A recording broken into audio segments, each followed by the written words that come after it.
10 साल की शादी, 8 साल का लड़का। औरत पहले धीरे धीरे अपने पति को अपने घर वालों के साथ अलग रहने पे मजबूर करती है। उसके कुछ समय बाद अपने कजन देवर के साथ इंस्टाग्राम पे अफेयर शुरू होता है। जब हस्बैंड नाइट ड्यूटी पे रहता है, 2 साल के अफेयर के बाद चचेरे देवर के साथ जो अफेयर था वो फाइनली एक ऐसे मोड़ पे पहुंचता है जहां पे एक बीवी जिसका नाम सुष्मिता होती है अपने पति के लिए रोज की तरह खाना लगाते लगाते उसके खाने के हर सामान के अंदर जितनी नींद की गोलियां हो सकती थी उतनी डाल दी। फिर चाहे वो दही हो, चाहे दाल हो, चाहे रोटी हो, केवल इस इच्छा से कि वो मर जाए तो उसकी प्रॉपर्टी मुझे मिल जाएगी और उसके बाद मैं अपने चचेरे देवर से शादी कर लूंगी। अभी तो और चौंकाने वाली बातें हैं जब हस्बैंड नींद में होता है। इतनी सारी गोलियां देने के बाद आप जरा सुष्मिता और उनके लवर की चैट सुनिए। मैं थोड़ा ब्रीफ में बता देता हूँ। यार ये तो अभी तक मरा ही नहीं, इतनी गोलियां दे चुकी हूँ, 2-3 घंटे हो गए, ना उल्टी हो रही है ना कुछ हो रहा है, रात भी खत्म हो रही है। लवर बोलता है टेप से तार चिपकाओ और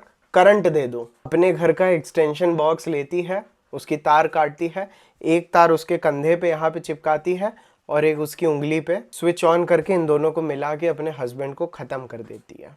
फिर सुबह 4-5 बजे के आसपास ये काम करती है। सुबह 9 बजे दौड़ते हुए अपने ससुराल जाती है जो एक गली छोड़ के होता है। उसके बाद अपने रियल देवर यानी उसके हस्बैंड के रियल भाई से बोलती है तुम्हारे भैया जाग नहीं रहे हैं, चलो। जब हॉस्पिटल पहुंचते हैं तो उन्हें मृत घोषित कर दिया जाता है। हालांकि हस्बैंड का सगा भाई बोलता है कि नहीं, पोस्टमार्टम होना चाहिए, लेकिन उसकी बीवी और उसका चचेरा देवर और उसके चचेरे देवर का बाप तीनों बोलते हैं मत करो, क्योंकि अगर करोगे तो हमारा मर्डर समझ में आ जाएगा। उसके बाद पोस्टमार्टम हो जाता है और उसके बाद दोनों पकड़े जाते हैं जब उसकी बीवी का लवर का फोन, जो कि एक्चुअल में उनका चचेरा भाई होता है, वो अनलॉक्ड रह जाता है और चैट रिकॉर्ड हो जाती है। कुछ चीजें जो मैं आदमियों को ऐसे आने वाले केसेस के बाद समझाना चाहता हूँ। नंबर 1, जस्ट बिकॉज तुम एक लड़की को प्रोवाइड कर रहे हो और वो तुमसे प्रोविजन ले रही है, इसका मतलब जरूरी नहीं है कि वो तुमसे प्यार करती है और तुमसे लॉयल है। दूसरी चीज, अगर वो तुम्हें स्टार्टिंग से ही, अगर तुम अपनी फैमिली के साथ नहीं रहते थे तो बात अलग है, लेकिन अगर वो औरत तुम्हें तुम्हारी फैमिली के साथ रहने के बाद